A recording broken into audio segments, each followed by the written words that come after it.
Welcome to another video of Race to the White House Election Forecast 2024. On this video, we're going to take a look at another big feature of the model and something that really is going to decide the outcome of 2024 presidential election between former President Donald Trump and Vice President Kamala Harris. That is to say, polls, alright? Polls, not in particular polls, but most of all, polling errors. We do know that, of course, polls is one of the main indicators pundits use, and also every people used to understand how the race is going.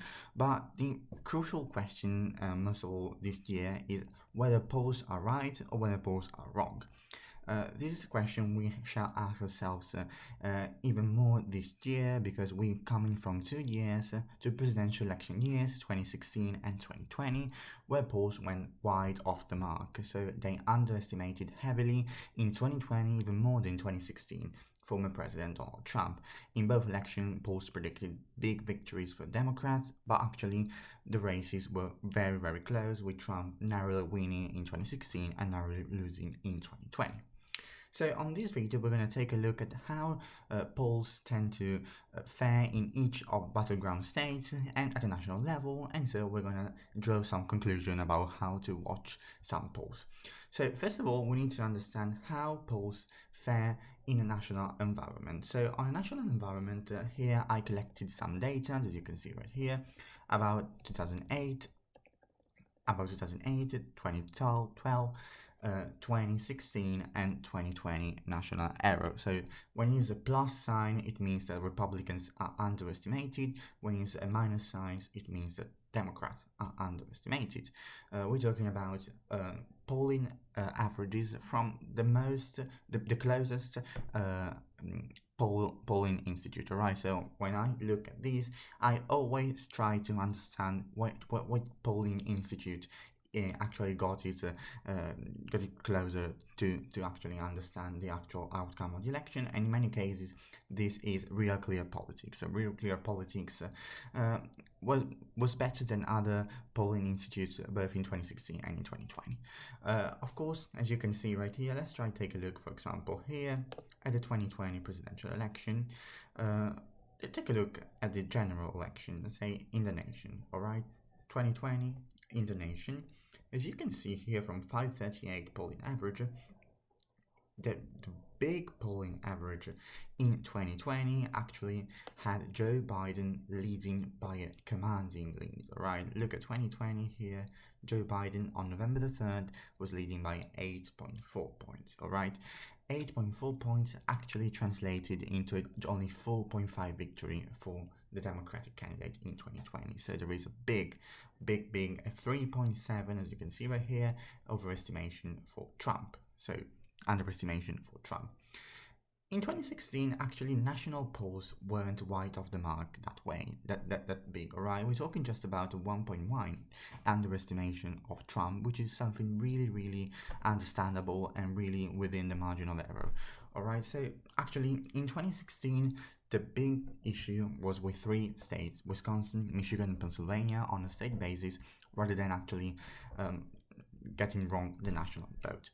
So, first of all, we need to fit a regression right here with some parameters, with some statistics, and we need to understand how, again, the gist of this video is to understand how these polls, whether these polls will be wrong in the same way they were in the past years. All right, if we fit a regression right here, try to understand future trends, we come up with an adjusted projected error for the 2024 presidential election of Republican plus 2.4.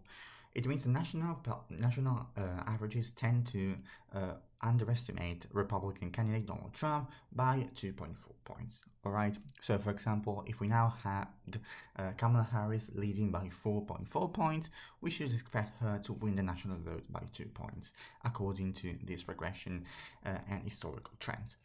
But now let's try to deep into the various states. All right.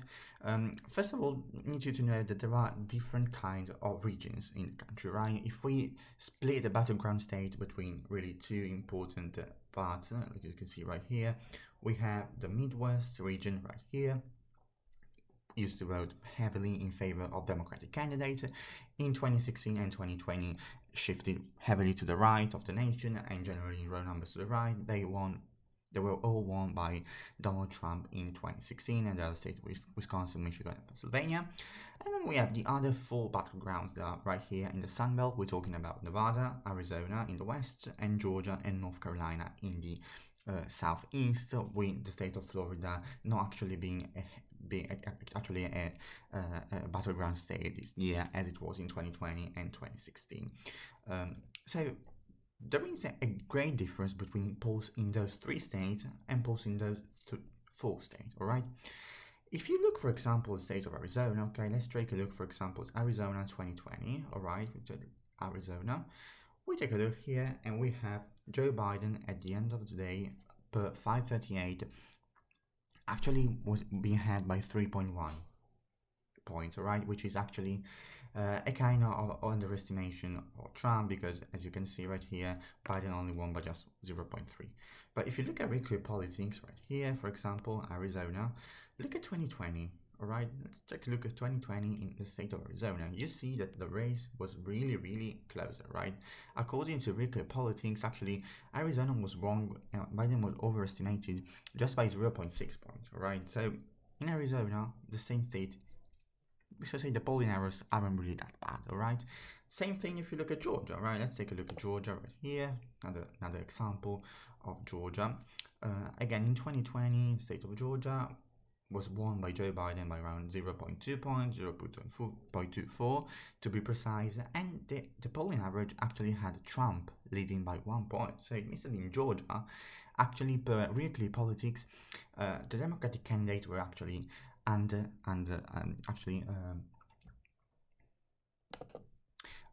underestimated, all right, which is something that is really, really going the other way, the opposite way. We will see how Trump was underestimated in 2020. Georgia actually is a different. If you look at 538 again, let's try to look here, 538, which actually was a little bit worse than regular politics. Again, you had Biden winning by 1.2, which is a Biden overestimation of 1 point. But again, the really bottom line is that those states are really states that don't have such a big polling error.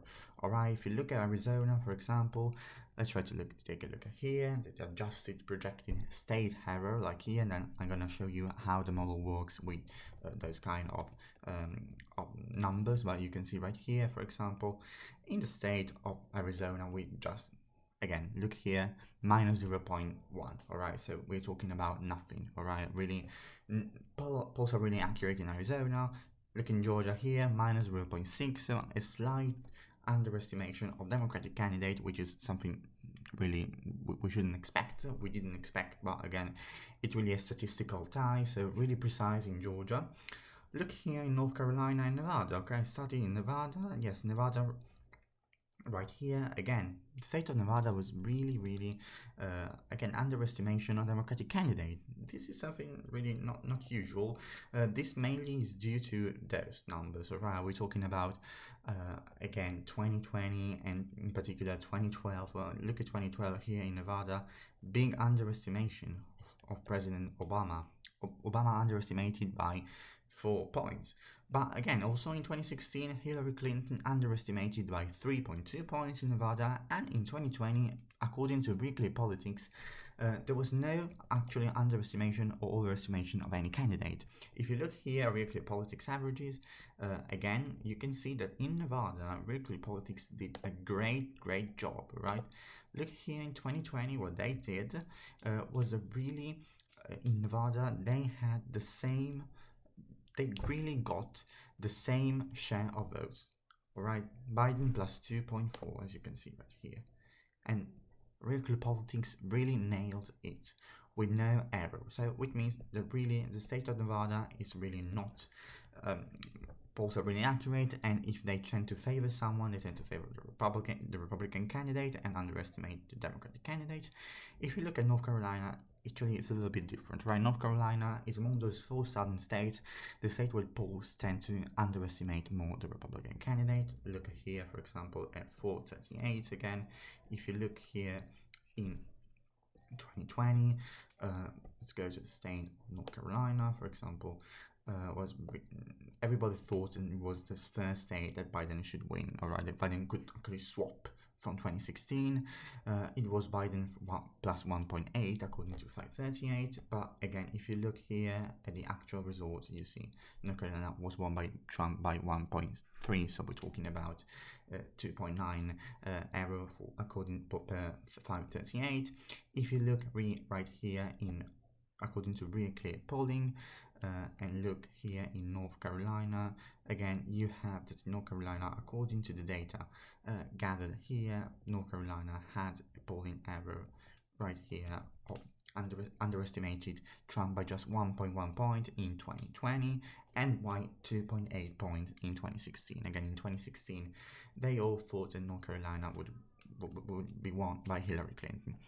But bottom line is, in those 4 southern states, we may actually think that polls are pretty much accurate. For example, North Carolina has a polling average record politics of Trump was 0.4. I would not expect the actual result to be different from much bigger than 2 points, alright? So I would expect maybe Trump winning by 2.5 points, maybe 3 points, but not that much, because I expect polls here to be, actually the model expects polls here to be more accurate. The big thing, alright, the big liability of polls in 2016 and 2020 was this region, alright. Polls completely missed Trump supporters in these regions. It may be for 2 main reasons, alright. First is that in the southern region, Republican support is established, alright. These were really deep red states a few years ago, as you can see by the map, really even in years where, for example, in 2008, those states were actually voted for McCain by big margins. So really there is a Republican establishment in those states, right? Businessmen, really business people. We're talking about the establishment, we're talking about even white people educated, right? If you look back at our videos, we really understood that in Georgia, a big chunk of support for Republicans come from really white educated, right? White educated people that vote for Republicans. This is something different from other states in the nation, because really Republicans have a strong establishment right here. This is the opposite here in the upper Midwest region, alright? This is the Democrat, which is actually rooted into blue-collar workers, into rural areas. And so we're talking about a phenomenon called the shy Trump voters, alright? We're talking about voters that actually are not proud of voting for Trump. They may be afraid of telling it in public. They may be voters that are really difficult to reach out to, alright? We're talking about disaffectionate voters that really are angry at politicians. And so for this reason, they may really more difficult to catch impulse, alright? They are not really engaged in politics, alright? This is more of a protest vote. This is more of a different kind of vote for Republicans than it is right here. And of course, the big inroads Trump is making in blue-collar workers here in rural areas is an explanation. The second explanation here is about really how polls actually work, alright? Again, remember that we actually have 50 different elections that decide the winner of the race and who's gonna go to the White House. The fact is that when we're talking about state polls tend to be way less precise and less accurate than national polls. National polls tend to be conducted by organized networks. We're talking about CNN, ABC, New York Times, Siena College. So really great polls, alright, national level, they are adjusted. Those polls tend to be carried out in particular by, some kind of smaller institution. We're talking about local universities. So it's difficult to really have more accurate pollsters right here. Second thing is really that the smaller the population, the higher the polling error is. This is simple math. So really, it's just the thing of the state. The state is more, you're more likely to get wrong in a bigger way, and so actually the third thing is really that those states are states that in 2016 were regarded as safe Democrat, right? If you look at some predictions, those are really states that we all thought that Hillary Clinton would get. And so really, if you think that a candidate is gonna actually win some states, those states are not really at the center of the attention, and so they do not attract good pollsters, right? So really, they fall through the cracks, and so we don't have actually much quality polls. So this is quality polling. So this may be another explanation. But the truth is that if you look here, if you look at the polling average margins right here, those states are really, really, really underestimating Donald Trump. Right? Look here, for example, 2020 ever and 2016 ever. The state that actually polls are better right here among those three is the state of Pennsylvania, right? Per weekly politics, actually, Pennsylvania had so no underestimation of Trump in 2020 and just a 2.8 underestimation of Trump in 2020. It's in 2016, all right? Look here, for example, let's see if we can actually go back in time for Pennsylvania for weekly politics. Look here, in 2020, all right, Biden against Trump, you can see it right here. Weekly politics nailed it perfectly, all right? Look here, polling average, plus 1.2 Biden, plus 1.2 Biden in 2020. If you look 2016, maybe it's a little bit more different. And 2016, it was a shock, all right? It was a shock. Trump won.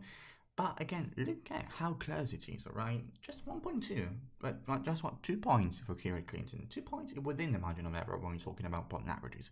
So again, this is wrong. This is not correct. This is a 2-point error, but it's actually a 3-point error, but it's closer than it looks, all right?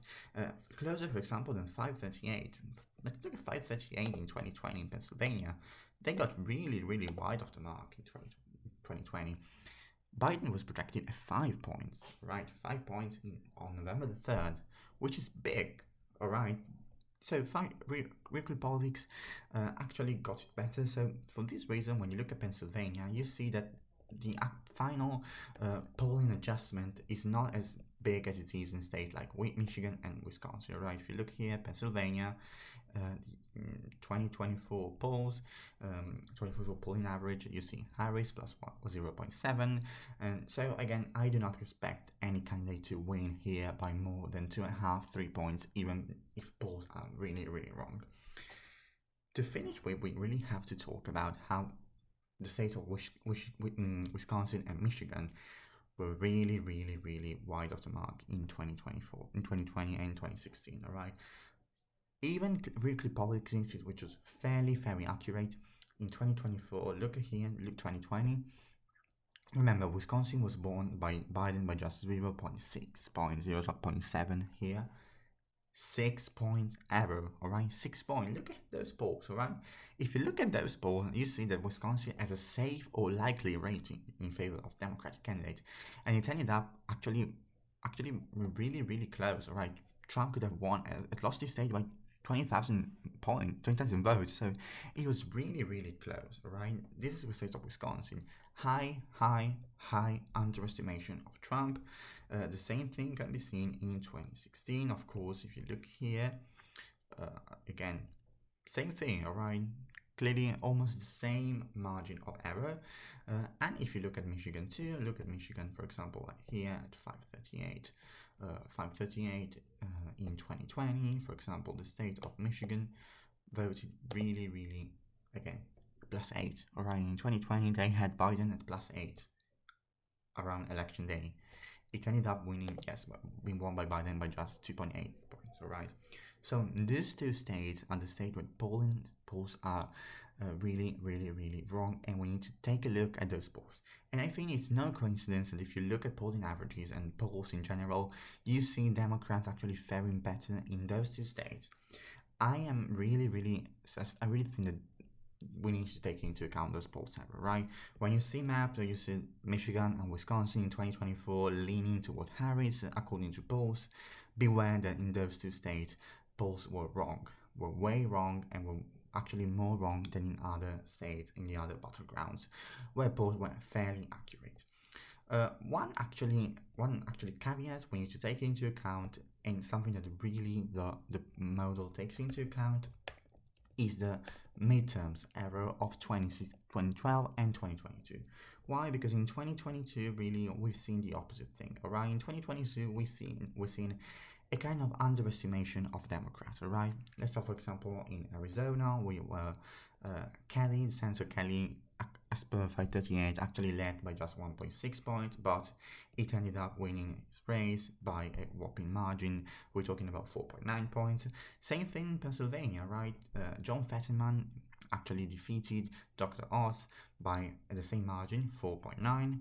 But according to the polls, let's see here in 538, the race was really closer, and actually, as you can see here, Dr. Oz had an edge, alright? So we're talking about big underestimation in 2022 midterms.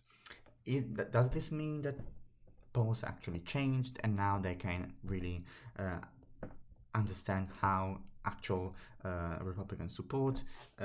I think no, or really not so clear, not so sure about that.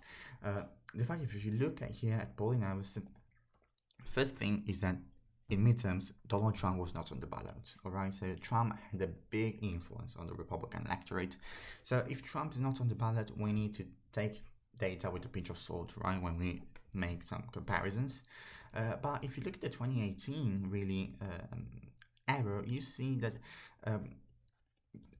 polls tended to actually underestimate Democrat support even in 2018, alright?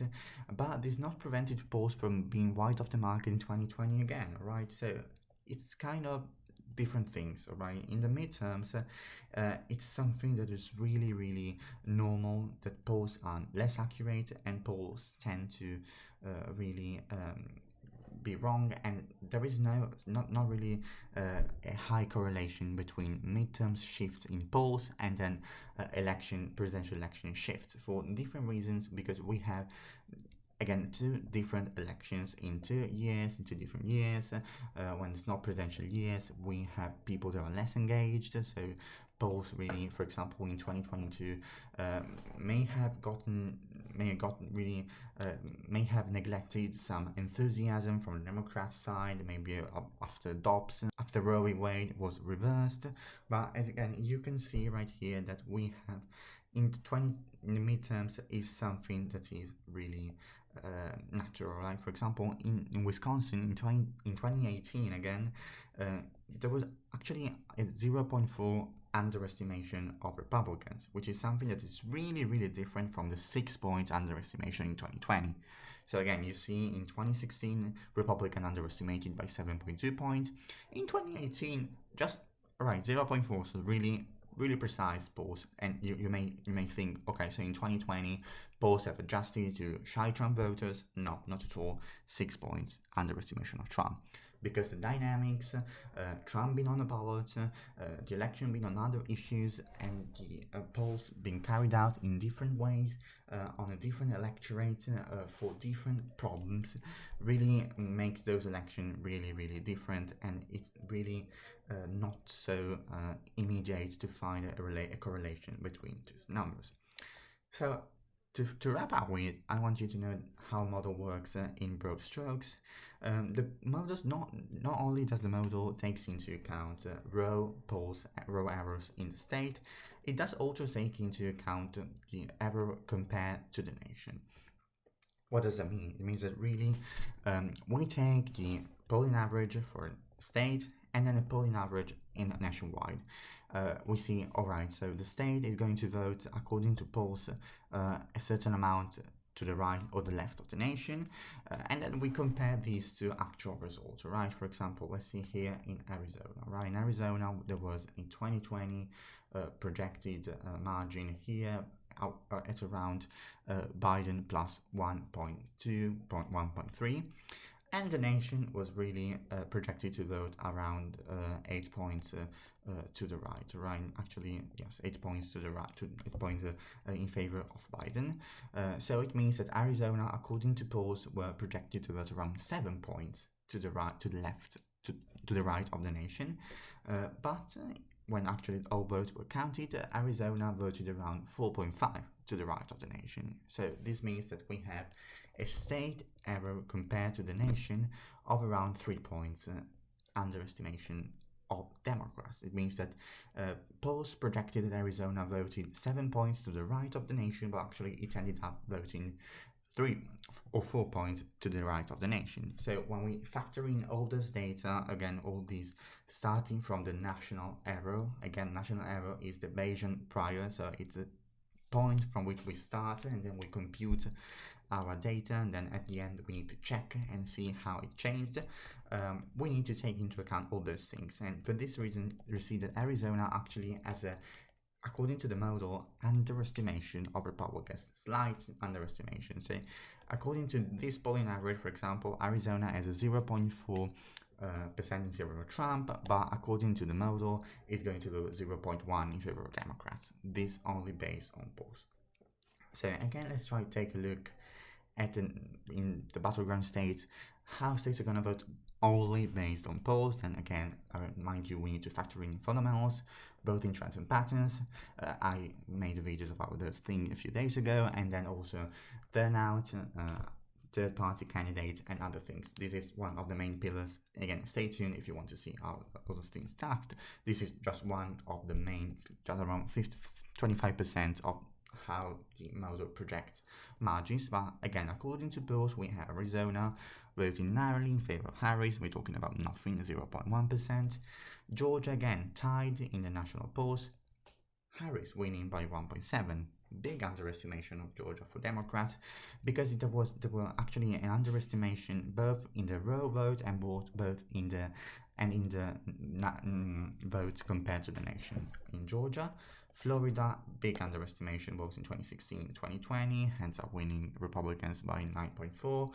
Colorado actually on the other side saw an underestimation of Democrats. For what concerns other swing states, Iowa really was missed by polls, so we have a good number, big number, 17 points for Republicans. This number is going to be muffled, right? It's going to be really muffled by other data. Again, if you look here in Maine, Maine 2nd District, again, not just 3.4, but it's going to be higher in my opinion. Let's take a look at the swing state. For example, in Michigan, we have a polling average of minus 1.6, and it's going to end up with Harris winning just minus 1.9. This is not a big error, and again, this is mainly due to two things. One, not so important, is the midterms error in 2022 and 2018, but the really important thing is the underestimation of Democrats with respect to the nation, which was not so as high as it was when we're talking about raw votes. And this is really important because when you compute different data from different sources, the relationship between the nation really allows us to really think and really understand and really takes in data from many directions. So really has an important weight when we're talking about here in the statistical model here. The state of Nevada again actually has an underestimation of Democrats. From 0.3 in favor of Democrats, in favor of Republicans, to 1.8 in favor of Democrats. In North Carolina, the opposite. Actually, polling averages right now, but I'm gonna update them in a few days, so stay tuned because I'm gonna release a new projection. I'll tell you more later. From 0.3 Trump to 1.1 Trump. And now let's get to the chase with Pennsylvania. Again, if you look at all those things, we talk how Pennsylvania was really not so wrong in 2020 and 2016. We have a slightly underestimation of Harris of 0.3. And again, in Wisconsin actually we have a big underestimation of Trump. All right, this is talking about 5 points. 2 points in Wisconsin for Harris translates into a 3 points victory for Trump. So bottom line is that we have had some states in the South. State polls tend to be really precise, all right? So we can trust polls, and actually in past years they actually narrowly underestimated the Democratic candidate. In the Midwestern, they actually overwhelmingly underestimated Trump. In Pennsylvania, the underestimation was somewhat less important, less tragic. In Wisconsin and Michigan, it was heavy, really heavy.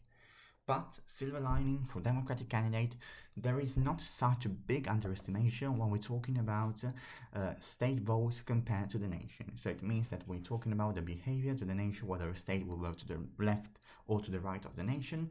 Polls tend to be more precise, so they can really understand how states are going to vote in compared to the nation in a better way than they can actually assess how in row votes the state is going to vote. For this reason, that is really important when we compute data from different sources, something we really weight a lot in the model because it allows us to really think in many directions and in many ways and to really cross-check data. It's really important, and so this kind of helps Harris, for example, in particular in the state of Michigan, where polling disadvantage for her is only around at 1 point. So really the bottom line is when we look at polls, really try to understand how polling errors worked in previous years and don't take them at face value. So this again is the end of the video for the polling error section of the model. In the next few videos I'm gonna update you on, I'm gonna upload an update on another section, which is third party and turnout, which is something that really affects elections. And in particular, most of all, I'm gonna update my model and I'm gonna release a brand new projection based on polls, based on all the things, and a new projection on every state. Stay tuned to understand how the model works, and most of all to understand how the race to the White House develops and which candidate is favored in every single state. So thank you for watching. Please like the video if you like it, and subscribe to my channel if you want to stay up to date to the race of the White House 2024 presidential election with brand new projection and analysis on every state. See you next time.